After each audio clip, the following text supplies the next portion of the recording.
Bapak, Ibu, Saudara yang dikasihi Tuhan, satu kali saya teringat tentang sebuah peristiwa ketika saya menikahi istri saya.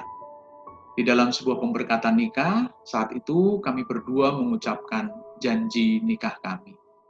Janji nikah yang menyatakan bahwa kami akan setia sehidup semati, saling mencintai, saling mengasihi, saling menerima, dan mempedulikan satu dengan yang lain.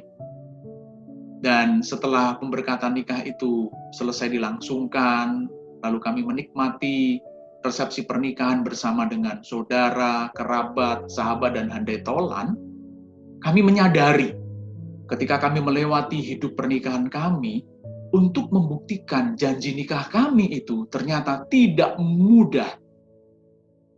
Tidak hanya sekedar membutuhkan waktu 1 atau 2 hari saja, 1 atau 2 tahun saja, tetapi bisa jadi seumur hidup pernikahan kami, bahkan harus mengerahkan seluruh daya dan upaya dari kehidupan yang kami miliki.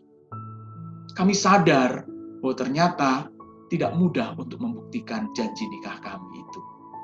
Nah, saya berpikir bahwa ternyata begitu pula dengan janji atau kalimat yang kita ucapkan ketika kita pertama sekali menerima Tuhan Yesus sebagai Tuhan dan Juru Selamat kita secara pribadi.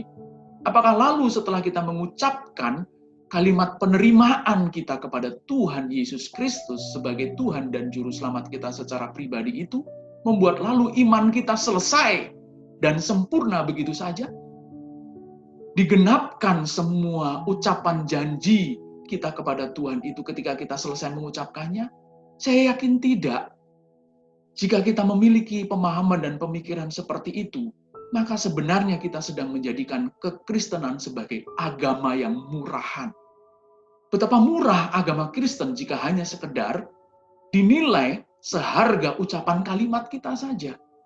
Sementara pernikahan kita saja yang menghubungkan antara suami dan istri satu orang dengan orang yang lain itu saja membutuhkan perjuangan yang begitu luar biasa beratnya.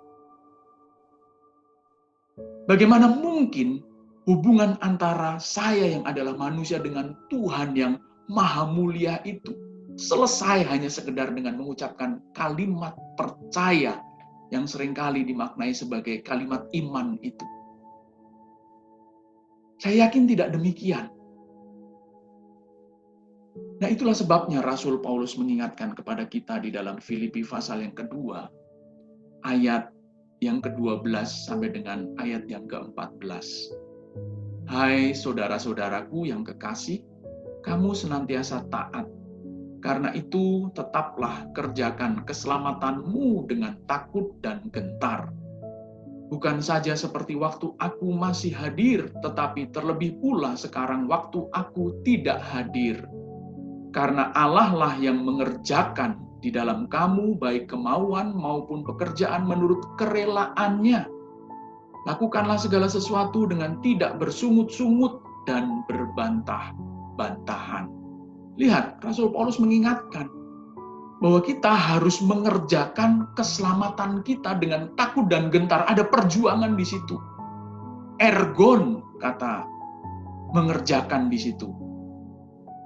Dalam bahasa Yunaninya, Filipi pasal 2 ayat yang ke-12 itu, kata mengerjakan di situ memilih kata ergon, yang artinya bekerja sama seperti seorang yang bekerja pagi, siang, malam untuk menyelesaikan tugas dan tanggung jawabnya. Artinya ada perjuangan, ada usaha, ada upaya, ada pengorbanan bahkan di situ.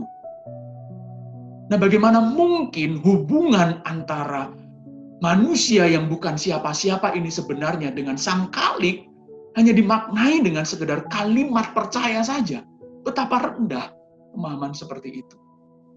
Nah, hari ini saya mengingatkan kepada Bapak, Ibu, Saudara sekalian, kekristenan bukanlah agama yang murahan. Nilai kepercayaan kita, nilai iman kita tidak serendah itu. Nilai iman dan percaya kita haruslah disertai dengan pembuktian di dalam kehidupan nyata. Dari hari demi kesehari kita menjaga mulut kita, dimulai dengan menjaga hati kita, lalu menjaga pikiran kita, menjaga kelakuan kita, menjaga seluruh bagian hidup kita agar mewakili betapa nilai kepercayaan kita, nilai keberimanan kita, hubungan kita dengan Tuhan adalah hubungan yang sungguh-sungguh berkualitas. Hubungan yang spesial. Spesialnya di situ ketika kita memaknainya dan menghargainya secara proporsional, secara tepat. Dengan apa? Membuktikan hidup yang berkualitas itu. Jika tidak, maka hubungan itu omong kosong. Hubungan itu sebuah kepura-puraan belaka. Kita berkata mengasihi Tuhan, namun hidup kita berbalikan dengan ucapan bibir kita, maka akhirnya ucapan bibir itu tidak ada artinya sama sekali. Omong kosong, nol besar, tidak ada isinya sama sekali. Lalu bagaimana dengan kalimat, karena Allah lah yang mengerjakan di dalam kamu baik kemauan maupun pekerjaan menurut kerelaannya? Adakah kalimat ini lalu kita singkirkan? Kita gantikan dengan upaya dan usaha kita belaka? Oh tidak. Justru kalimat ini menegaskan tepat sekali Rasul Paulus di situ dan LAI menggunakan kata karena Allah lah yang mengerjakan di dalam kamu dan selanjutnya. Menggunakan kata karena di situ. Artinya Allah lah yang memulai proses keselamatan itu. Tetapi bukti bahwa kita adalah orang-orang yang sudah diselamatkan, itu tanggung jawab kita sekalian, Bapak, Ibu, Saudara sekalian. Tanggung jawab membuktikan janji percaya kita kepada Tuhan. Janji bahwa dialah Tuhan satu-satunya dan juru selamat kita satu-satunya bagi kehidupan kita sejak dari hari ini hingga selama-lamanya. Kita harus membuktikannya. Tidak hanya dengan sekedar mengucapkan kalimat, lalu kalimat itu terbukti. Tidak mungkin. Jika hanya sekedar mengucapkan kalimat lalu tidak terlihat bukti nyatanya di dalam kehidupan kita, maka bohong besar itu. Isapan jempol belaka kalimat percaya kita itu.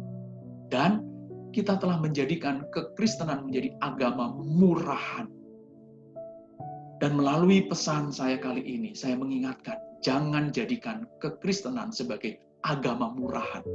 Karena kekristenan adalah agama yang mahal harganya. Semahal pengorbanan Kristus yang membuktikan hidupnya taat, bahkan taat sampai mati di atas kayu salib demi menggenapkan rencana dan kehendak Bapa di dalam kehidupannya. Mari kita hidup meneladani hidup Tuhan Yesus Kristus. Kita membuktikan bahwa kita adalah para pengikutnya. Dengan apa? Meneladani kehidupannya dari sejak hari ini sampai kematian menjemput kita. Dan pada akhirnya kita akan menikmati kehidupan dan keselamatan kekal bersama dengan Tuhan selama-lamanya. Selamat berjuang.